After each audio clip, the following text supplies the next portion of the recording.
Hi there, and welcome to the Skylight Books author reading series. If you'd like to learn more about us and our many upcoming author events, please visit skylightbooks.com, where you can browse our inventory, buy books, and join our Friends with Benefits Club.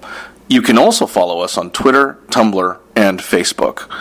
To speak to a real live bookseller like me, please call 323-660-1175.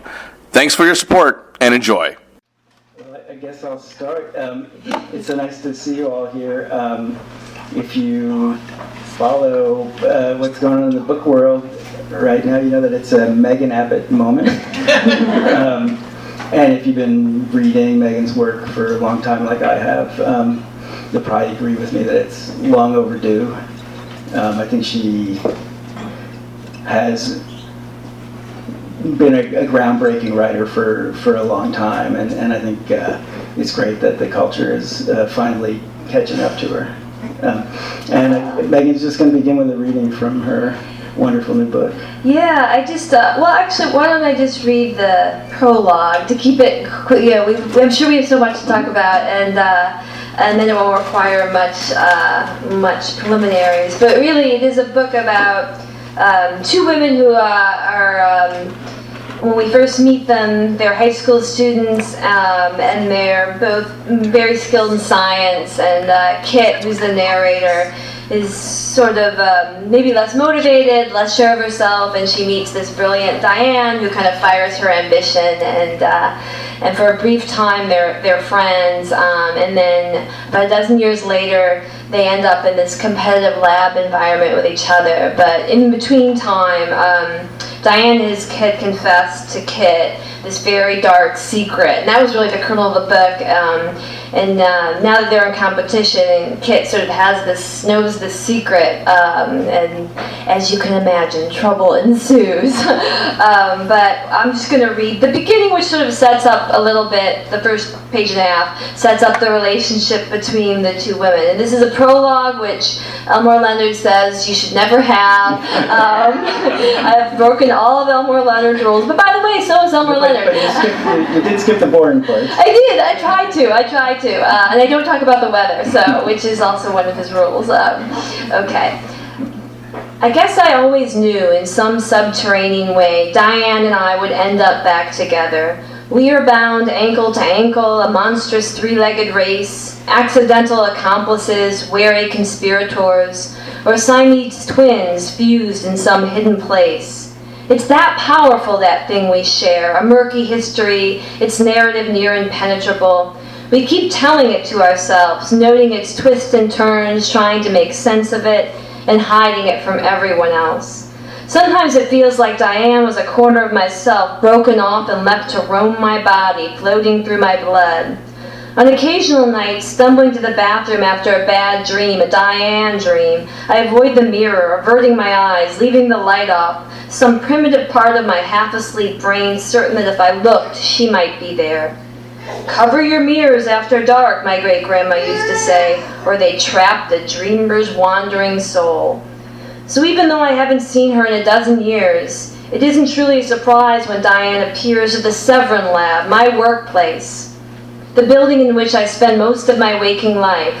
Of all the labs in all the world, she had to walk into mine, and everything begins again. The strangest part is how little we actually know about each other. Not our birthdays, our favorite songs, who made our hearts beat faster and didn't.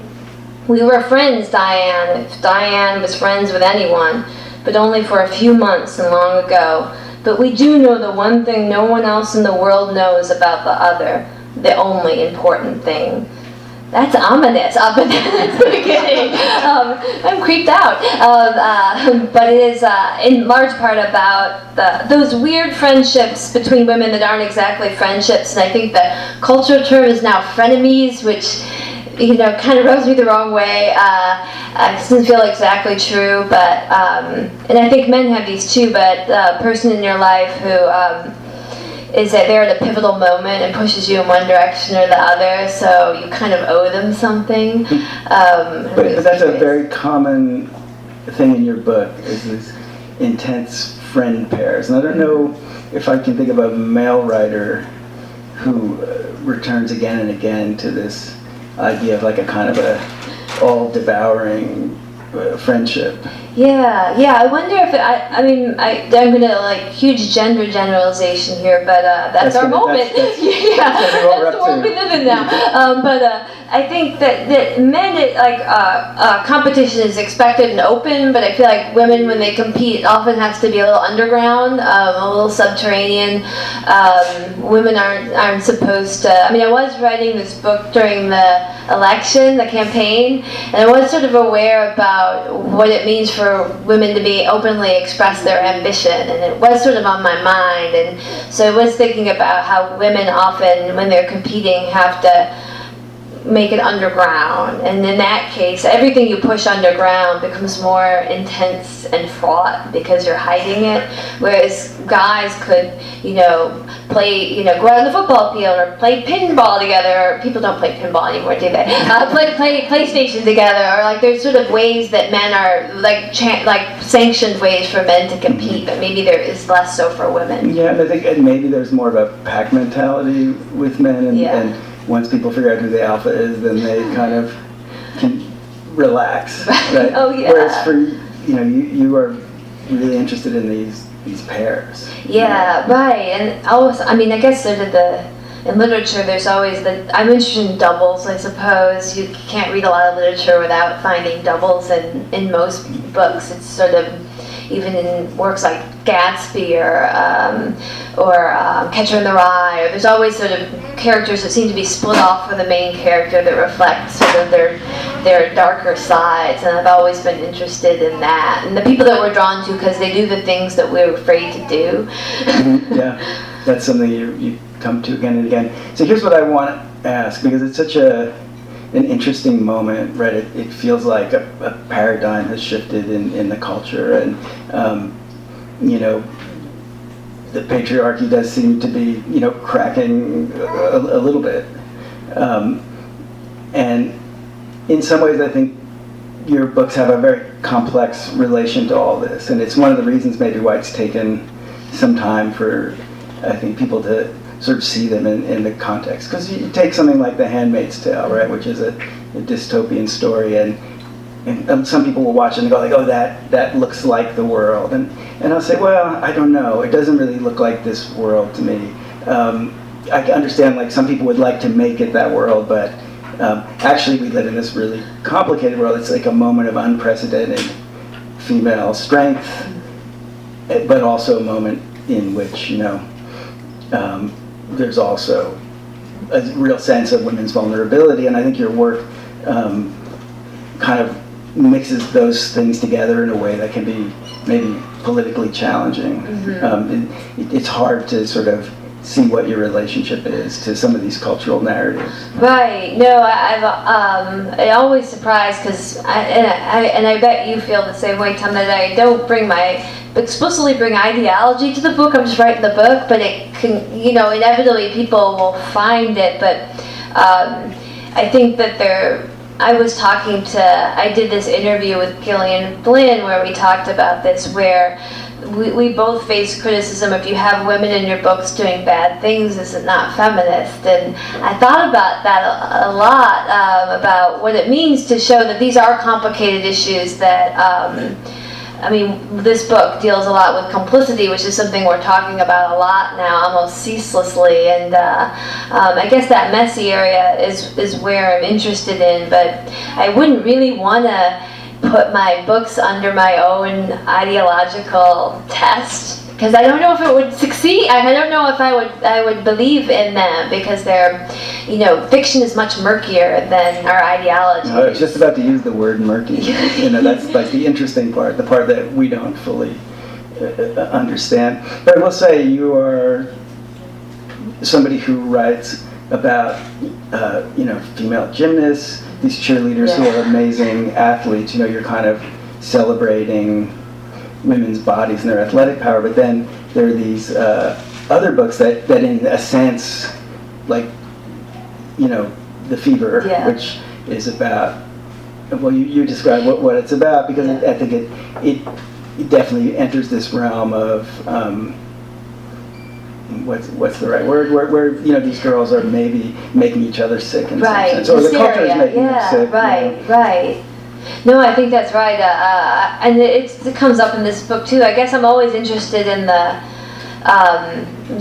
sort of cultural notion of that female bodies are out of control and dangerous, and there's something about the female body that's almost pathological, and that's something I always go back to, and both because it's this sort of weird cultural myth that sort of goes back to ideas of the floating womb and real hysteria, where the idea of hysteria came from, that women are not like us, and that there's something kind of monstrous about the woman.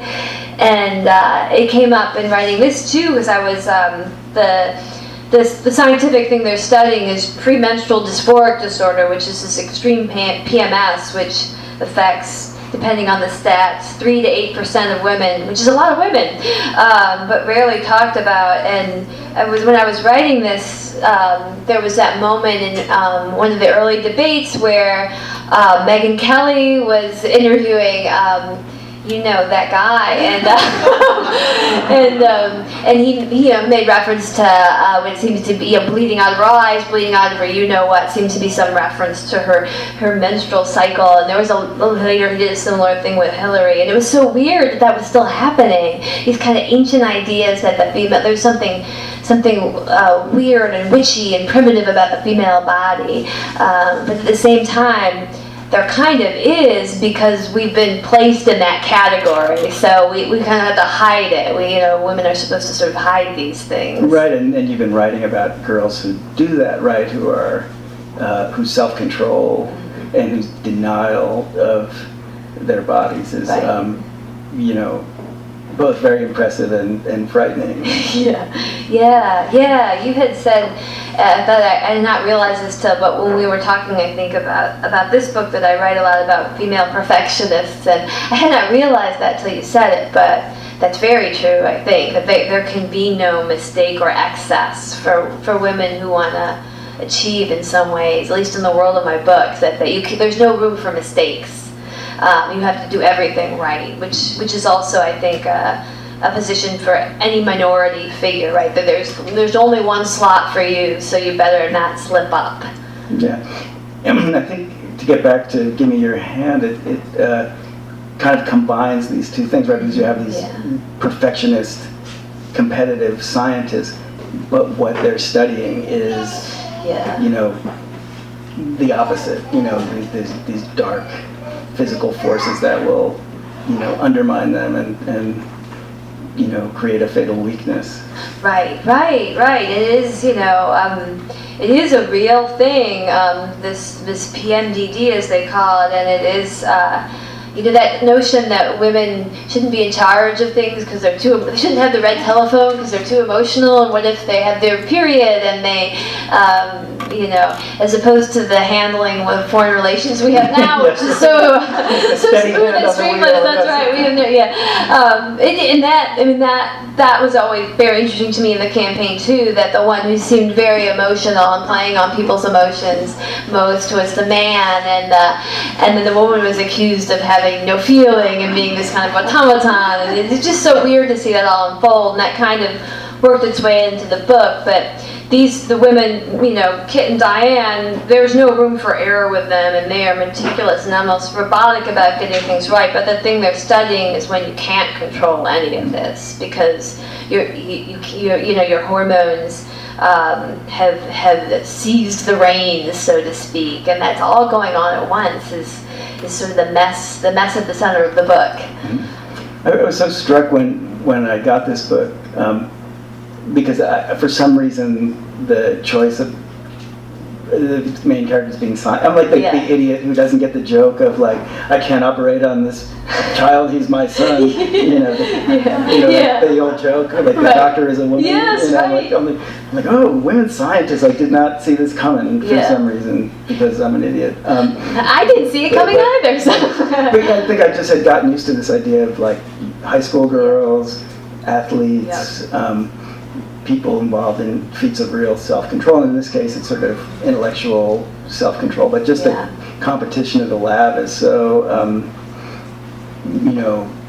fascinatingly described. And I just wondered, like, what brought you to this? I would have had them be runners or something athletic. Honestly, if I had my brothers, I have no athletic ability, so I tend to write about athletes a lot because I'm fascinated by that they actually have control over their bodies and feel like they can actually move them in the ways they want, which I never feel like. But I thought I had done that. I'm sure you think of this. Well, I've done this before. I need to do this thing, and so I thought what would be really challenging would be the life of the mind and how you do that. Sports are so great to describe. They're so visual, and you can paint them in a book. And this seems so much harder. So that seemed like a great idea until I actually realized that I know nothing about science at all. So much so that my first conversations, I interviewed a few female scientists because I was interested in how much a minority still female scientists are, but I actually asked the question, this is how basic my questions were at the beginning. You're standing at the lab bench. What is it that you're actually doing? I literally had no idea what they did in the lab, and so I had some very patient women explain to me so much about what the daily work was. But what came out so much was this hothouse environment that the lab was like, which that's when I knew I had my hook, because I do love to write about hothouses and cloistered environments, and where you see people sort of at their purest and their ugliest in some ways. So that and the notion that they always were the only woman in the lab and what that meant to them. And so that was sort of how I realized that there was going to be a book in there, that this was interesting. And have you heard from scientists? I have, and I'm sure the ones who are annoyed and involved in the States have not contacted me yet, but so far the people who have, they'll get there. Yeah, they'll get there. They'll find it. But I have heard from a lot of people who suffer from PMDD, which is interesting because I think they had there was an early article that sort of slightly misrepresented the way I portrayed it in the book, and then I heard from them all. But then I promised them that if they read the book, that it would be fair, and so hopefully, knock wood, because I do treat it very seriously, and it is one of those, like a lot of female maladies, was until about a year ago was still dismissed as not a real thing, until they actually, while I was writing the book, they found the hard science to prove that it was real, which was exciting. So when you started the book, you were writing about a syndrome that was not necessarily recognized. Right. I mean, most biologists and so forth believed it was, but there was a larger belief that not only that it wasn't true, but that it was anti-feminist to even support it, because it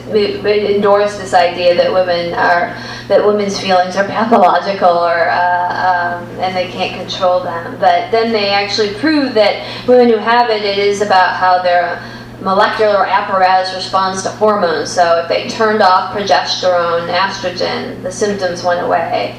So there's actually a real hardwired thing that the women suffer from. So, which I think has been very gratifying to women who kept being told that they were just having, that time of the month, and but this, as opposed to PMS, which is bad, this is actually debilitating. Like, you can't go to work, you can't stop crying, you have trouble with if your mother, you can't be around your children because you're so upset, and so it actually that's one of the criteria, is that it's actually debilitating. So.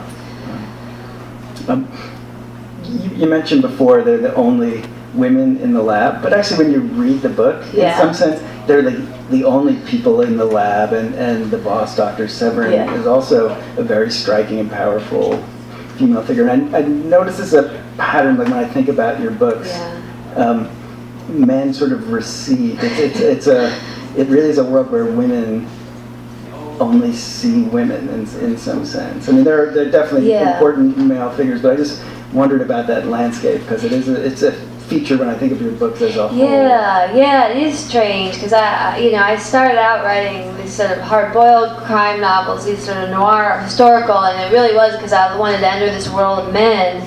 But then my my books in large part pushed them to the sidelines, but it's sort of in some ways, I guess it's flipping the script, though I never intended this way, that women in those books are often the sideline. The books I love are the sideline characters, or very powerful but a femme fatale, who's very powerful but isn't quite a full person.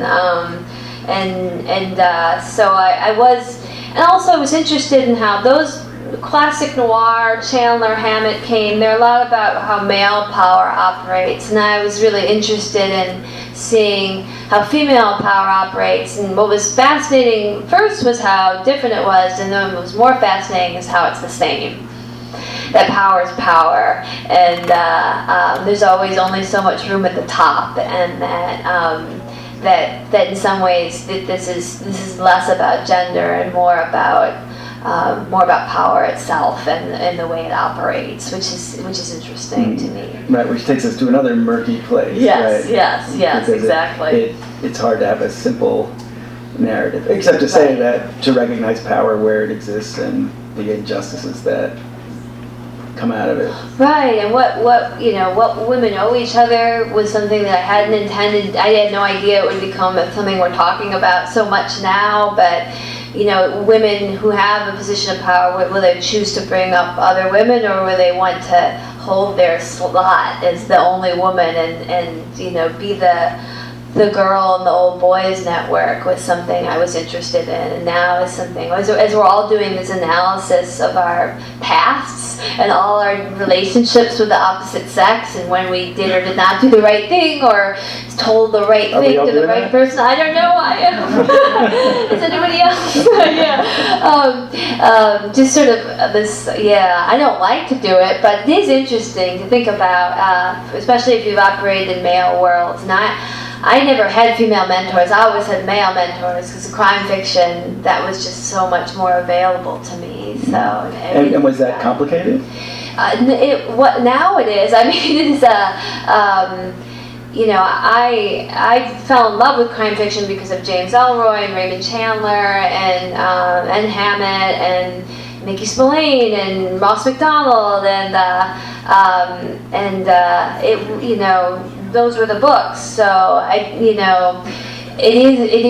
do think about that a lot, about what I didn't want, what really, though some people have sort of tried to say that I did this with those books, that I kind of subverted them, but I didn't. I just wanted in. I just wanted to be in them.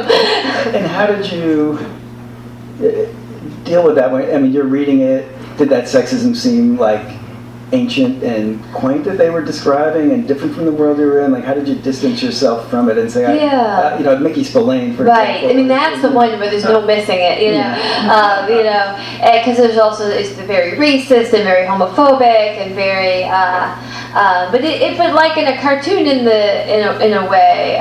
So it was. And I actually really love reading those books, but I never wanted to write those books. But I did really want to write the Chandler book. Like, those were the books that and Kane were both so moving to me, and I didn't really. I mean, I wrote a whole dissertation about masculinity in those books. But it was never a problem for me. To me, interrogating masculinity is just as important as making room for femininity. So how old were you when you became a fan of hard-boiled crime fiction? I'd say the movies very young, 10, 11, 12. Really, like, gangster movies were where it all started for me, and I wanted to be Jimmy Cagney, and I wanted to push the grapefruit and make Clark's face. I really did. Terrible child. But I didn't come to the books. I discovered Ellroy first, and then it really wasn't until college and graduate school that I found Chandler and Kane and all those guys. Was that unusual? Because in my experience, it's usually almost like rock music, or so it's the world where, like, guys tended to occupy those spaces. Yeah, well, it was that moment when, I guess the neo-noir moment of the 90s, 80s, early 90s, where there were a lot of movies like The Grifters or After Dark, My Sweet, and they were sort of revisiting that, and I became intrigued, but I really had no idea when I first read Chandler what I was going into, because the movies are quite different. The books are weirder and stranger and sort of beautiful and haunting, and I think in some ways very feminine, to use a cliche, because they are they're not Spillane, they're not action, they're not, they are about the self, psychology, loss, those things. Cool. Well, I think we should open up to the audience, because I'm sure they have a lot that they'd like to ask. I had questions for Tom too. All right, so both of you have written for television now for a little bit. Tom, you've written for movies too. Just the process of doing that, has that in any way affected when you go back to prose? How has that influenced it? You should start. For me, I think it's actually made me more appreciative of the things I can do as a novelist, meaning get in the heads of characters, move around in time. There are certain limitations when you're writing for the screen, and so rather than have the two things bleed into each other, I found that it's been really nice to see them as entirely separate activities, and I do feel like even my language loosened up as a novelist, because early on I think I did have a kind of a cinematic style, very minimalist, and I think now that I sort of am able to do that in screenwriting, my novel writing has actually loosened up a little bit. Yeah, they do. They feel so separate in some ways. I'm more aware of it just in the last few years. I'm aware more of the architecture that is involved in TV that's not in novels. I mean, you kind of create the architecture and the revision of a novel, but you start with the architecture. It's seen as in TV, but you do have this freedom, and it's all you, and it's very intimate. The novel is so intimate. You can be in the reader's ear in a way that you just can't with TV. On the other hand, with TV you have these actors that all of a sudden bring it to life. Like there's stuff that you could spend like 10 pages trying to convey, this thing that a great actor can convey in a single look. So they do feel very separate in that way. And I mean, I think the only impact it's maybe had is that, and this kind of thing comes more from writing crime fiction, is that I'm aware of pace problems in my first draft in novels more since writing for TV, because TV is so much about every scene has to do like 4 things or it shouldn't be there. And I'm not going to do that to my novels, but often I don't see that into the second draft where things are slow. Or, that's kind of amazing to hear, because I always feel like your books are paced almost breathlessly. I feel like even just as soon as I start them, even what you just read earlier. So maybe you're just very hypersensitive about. Well, I cut a lot out. I cut out at least half the book in the second draft, which is a painful process. You don't know any other way to do it, and I mean, maybe that'll happen last now that I know it. But I don't think it will, because I'm always figuring out the characters in the first draft. And I don't really know who they are. Diane, in particular, this book is sort of a cipher, and at a certain point I figured her out. Well, mostly I just liked her. I started to like her. I always had this thing where I start out with a likable protagonist and an unlikable darker character, and then I like, now I call it the Deadwood phenomenon, where they flip, the characters flip. Like I call it the Swearingen effect, is maybe I'd like to coin that term, where watch out for the good guy, and the bad guy is the one who's going to save you at the end. So we do learn from TV. Related question, do you work on books and scripts simultaneously, or do you compartmentalize and do projects at different times? It's pretty hard for me to do them at the same time, I must say. Yeah, it's especially, I did actually write a good part of Mrs. Fletcher while I was working on The Leftovers, because I had a very strange setup where I'd come out here for 2 weeks and be in the room, and then I'd go home for 2 weeks, and I really was trying to divide my mind. But that was only because the book was up and running. Right now I'm working on a TV adaptation of Mrs. Fletcher, and I haven't started a new book, and that's just to start a book. I just feel like I need to clear the decks for however long it takes, really. Yeah, because you have to, with a novel, you have to stay in it too for sustained periods of time, and once you're midway through, you don't need that as much, but that beginning stage, if you're not in the tunnel with it for a while, it's very hard to take off, to mix a metaphor. I agree. It's actually difficult for me to think of how to write an original screenplay, because usually I'm adapting my own work, but I've spent, years kind of immersed in that world and building it sentence by sentence, and so I feel like I know it. But the few times I've tried to write original screenplays, it's just like I don't know this world. I haven't lived in it for a long time. Yeah, it's easier to drop stuff out and add things to something that's already then I don't know. That seems terrifying to me. Original screenplays. Other questions? Yes. I wanted to ask you something more specific, but Mike said maybe you shouldn't ask that because some people haven't read the book and we're giving away some of the plot with the questions. Is it a spoiler? No spoilers. No spoilers. Okay. You can ask me after. I wouldn't want this known, but I think this is your best book. I've read them all. I think it's just so wonderful and complex because this whole topic of how once we diagnose that we might have more even cramps, that we might be weak, at a time of the month, is that we're not as strong as men, and we have to have special consideration, or in gym class, I need a modifier today, Right, I can't swim today. Yeah. It's such it's when you admit this kind of weakness, it's, that's what's going through all of your books to what extent, but it seems that Diane wants to have something wrong with her. She wants to have this psychosis so she can deal with it, get rid of it, and not be crazy in any other way.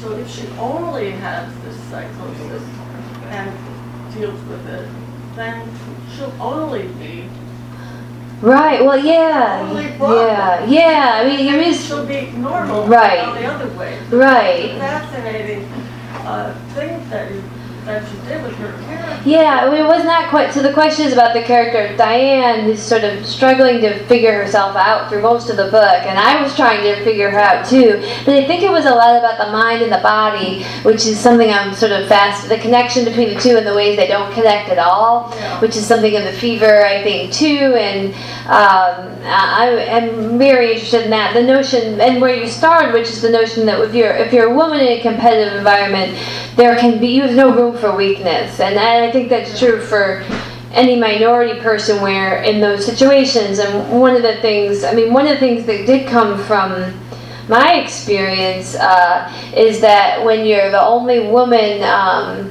in a lab, and this is not just about women, but being about the only something in a lab, the way you receive praise often, and I think most women will recognize this, is you're such a hard worker. You're a good worker bee. You work so hard, and which is really, really the most passive-aggressive thing you could say to a woman. And I had this discussion, I said this the other night, and a couple of men I know are wonderful men. They're like, why would that not be a compliment? I'd love someone to tell me I'm a hard worker. And I wanted to say, they would never tell you that. By the way, you're not. You don't have to be. So it's this complicated, because of course you have to be a harder worker if you're a woman, but also that's a diminishing way. Rather than saying you're so talented or you're so good at this, you work so hard. That was my favorite lines in your book were when they were, I'm not giving anything. Everyone's covering their ears.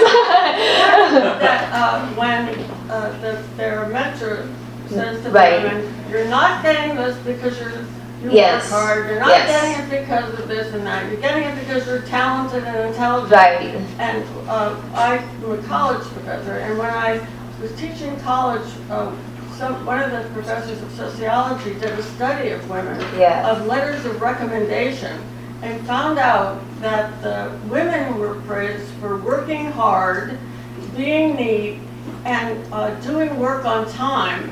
And the men were praised for being brilliant and intelligent and intellectual when they had the same record. Right. Exactly. Yeah. So we are praised for being the things that we should be anyway. Yeah, no, and I think that women do that to other women, and it's really baked in. And when I was writing this, I was aware, and I even think one of the Dr. Severin, the mentor, even says this, that the women should need to stop saying just, which is something I do in virtually every email I've ever written. Just asking can you pay me the money you owe me, or just, whatever it is. And I always like, exclamation mark, thanks, the way that women, and I do all this stuff, so I get it. I think there's even an app now to try to take that out of your emails, but I can't do it. I feel like everyone who knows me would be horrified. They think I was really mad at them because I'm so serious and there's no just.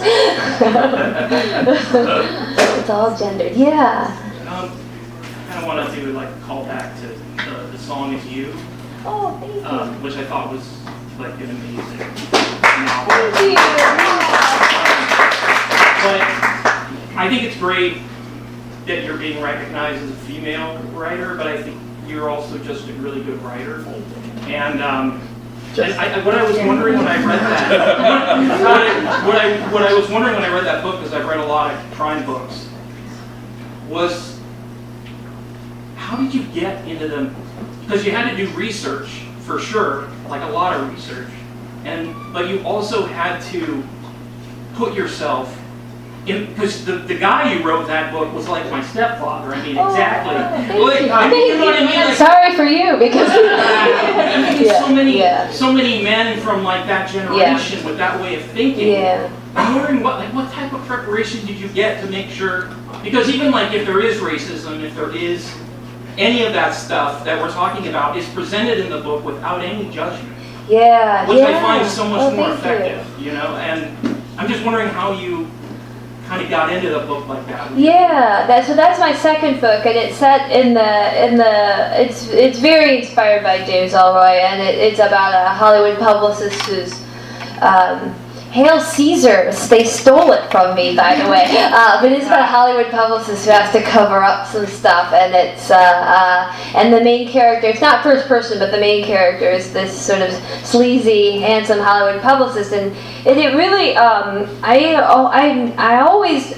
I think that Tom, you're the same way. I never judge my characters at all. I'm always looking to find their reasons, and no matter what they do, I always approach them from a place of there's something there. And so it's the old rules of the game line from the movie Rules of the Game. Everyone has their reasons, which I really do believe.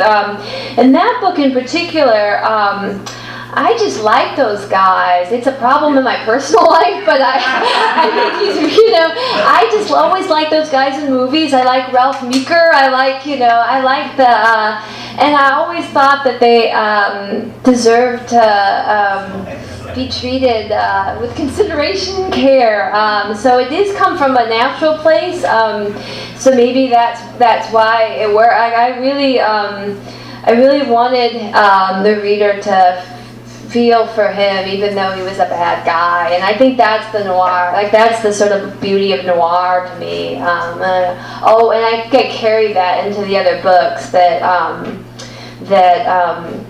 this is not a place of judgment. And noir is about primal urges that we all have. We can pretend we don't have them, but really there's only like 4 feelings, right? There's desire, greed, revenge. That might be it. I mean, and so, once you get down to that, there is no gender. There's just, you may have different success with it based on your gender, but we all have those feelings. I feel like there's one more. Regret. Regret, of course, the greatest of all noir. Yes. That's the one. I mean, it's very Freudian that I forgot that one. It's the one I live with the most. Other questions? Yeah, I got a question. Yeah. Megan and Tom, what is your day like? How is it structured when you're actually writing a novel? Take us through your day a little bit of how the discipline of writing looks like. When I was a college student, I love Gabriel Garcia Marquez above all writers, and I remember reading Gabriel Garcia Marquez explain his writing day. He said, "Well, I get up and I write from 8 till about noon, and then I go spend the day on the beach." And I thought, oh, that sounds like a good job. And I don't ever spend the day on the beach, but I think this idea that I have maybe 4 or 5 hours in me, and so to concentrate at the level I might need to actually get some writing done. So it's usually from about 10 to 3 for me, but early in a book I may, because I don't know what I'm doing, I may just have an hour or two, and I don't punish myself at that. So basically I take it easy.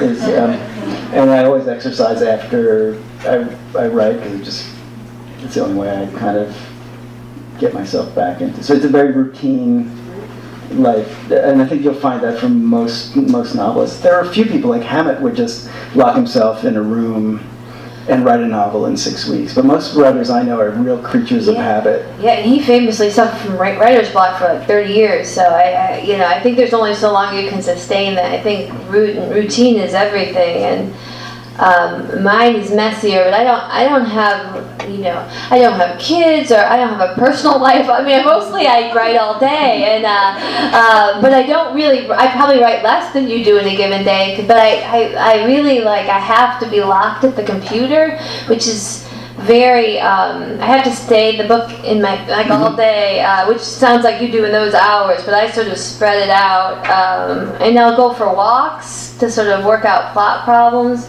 But yeah, I have to have like a routine about it, and I have to stick to it even if I don't want to. And then in the end, instead of working out, I have a cocktail. Yeah. I fit that in too. Yeah, right. That can go after. But I remember reading once that Joan Didion always had a cocktail after she wrote, and she would read through her pages. And I don't read through my pages, but I do have the cocktail. Well, I will say this: when I know that I'm actually in a book. What starts happening is I will wake myself up at night, and I'll make sure that I write down whatever comes there, because that will almost always go straight into the book. And so I feel like there's this long period of working to get to that place where my brain is actually working without me willing it to work, and that's to me that's when all those miserable hours have paid off, because you're just in it. Has the internet made it harder, or you're good at unplugging? You are not on there. I basically write always about people who just have decided to give in to their weakness because it's so much easier than fighting. I mean, and to me that's I read about people who are going I am going to cut myself off from the internet, and it seems like all that anxiety about it. It's just no, just check your email 100 times a day. Just do that. I don't know what I did before. I mean, I looked out the window, but it's such a terrible habit. But I have embraced my terrible habits. Saying that, I mean, I tell myself that. I mean, it is true.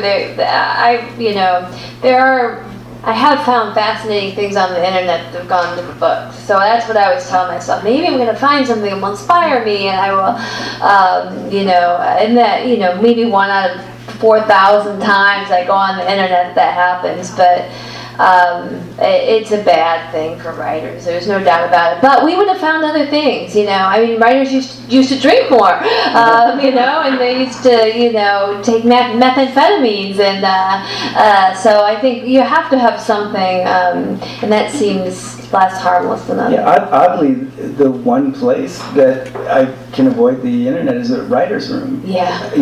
There is something about just going in this room with a bunch of other people, and there's a lot of messing around and a lot of wasted time, but for the most part, phones and devices are off, and you're there, collectively just saying, we're on this. And there is a level of concentration that is unusual, because when I'm alone now, I'm just constantly distracted. Yeah. I always get at the end of the writer's room, they have like a migraine though from all that interaction, which is so different from the novelist, where you cannot speak all day to anyone. But I still have a headache. Yeah, true. Another question? I teach reading and writing to fifth grade children, and they have a tendency to say that they are done after their first draft. How many times do you revise? And I'm going to tell them. You're on the spot right now, but they do need to understand that a work requires more than one edit or revision. And so, can you talk a little bit about your revising process? Yeah, I revise a lot. Do you tell? Yeah, I think you should tell them that they should spend 18 months. I mean, so much so that the first 100 pages are almost so overworked that I throw out a lot of it, because you keep going back there, Often, do you do this time where you the first part of it, you've just revisited in some ways too many times, so it's too smooth and it's meaningless in some ways. Yeah, but I always, it's probably a habit that's become a fault, which is I do write from beginning to end. I don't start chapter 2 till I have a chapter 1 that's usable. And that's crazy to do. Because I've had writing teachers that always say just write that first draft, just blurt it out, and then you can see where you're going, and then you go back and revise. And it made a lot of sense to me, and I've never been able to do it that way. Maybe for one's first book where you don't really know how to build a plot yet, but once you do, I just couldn't keep it in my head. With a crime novel, I couldn't keep it in my head if I didn't do it that way. But there was a question back here. Oh, it's actually a little related. How much do you outline when it comes to your novels? Never. Do you have climactic set points that you're going to, or do you just let it come? I sort of have a 3-act, but that suggests that I knew what the acts were. But I know what's going to happen in the middle, and I know what's going to happen at the end. So, sort of from watching movies growing up, but it can change too. And the middle is always the hardest for me. Yeah, I do it differently. I never know the end. Really? Yeah. Really? And I try to keep the question as open as I can for as long as I can, till I have to make a choice, until the choice is clear to me. So that does create a lot of anxiety in me. Take it, Annika. Yeah. Well, with crime novel, that would be much harder. Though I do know people who do it. My first 3 books, I didn't know who did it until I wrote who did it. I didn't know who did it. That's more fun. It just became obvious. Yeah. And then you go back and make it work out. Right, you do. Right. It was Attica Locke, the great crime novelist, second row there. That makes me feel better because I have changed a number of times. I didn't change the ending of this, but I did. There's another death that I hadn't intended that I added in the month after the election.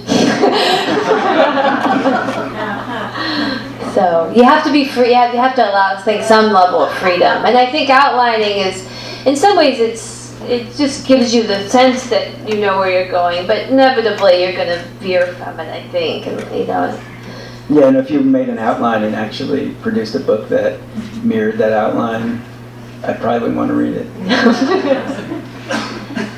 One more question, anybody? Yes. You guys each read about 10 books. How many books have you started? Oh. That's so personal. I only have one dead one. I think I have 6 or 7. I have a lot. I mean, I would 60 pages. How long would you consider a beginning? More than 50 pages. Yeah, maybe 6. Maybe I have a lot. I don't know. I don't know if I have trouble getting in the. I also have a very opinionated agent, and that's part of it. And I don't know if it's taking off until about 60 or 70 pages. And sometimes I feel like it's taking off, but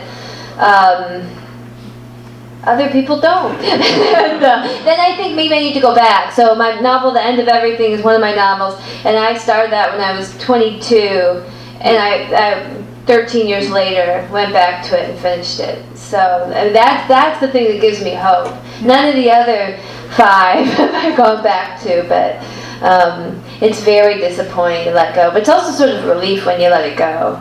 But that's so interesting because I always thought of that as this book that changed your identity for me. It was like, oh, this is like the Megan Abbott that most people know starts there, but it's so interesting to know that it was that part of you was sort of always there, and you just couldn't.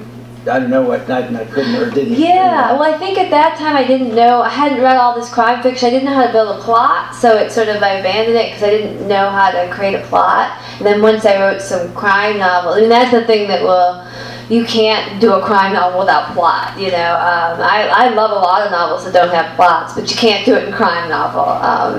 Even if the plot is personality or character, so I think that's why I sort of knew that I could map this sort of procedural element onto it and give it a structure, even though that's the least interesting element to me always. But like since then you haven't done a period novel, right? No, only short stories, but I hope to again one day. Have you ever thought about doing one? No. What about like the 1970s or something? Yeah, because you know. Yeah, I can do. Yeah, okay. But that's not really. That's just. When I did the 80s novel, they told me it was historical, so that aged me. I mean, my first book was called Stories of the 70s. Yes. It was like up to the minute at that point. Yes. Great. Well, thank you all so much.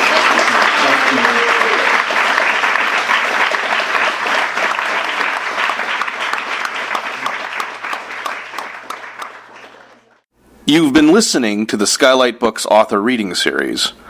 Don't forget, you can listen to this and all of our other great podcasts at skylightbooks.com. Thanks again for stopping by, and we hope to see you soon.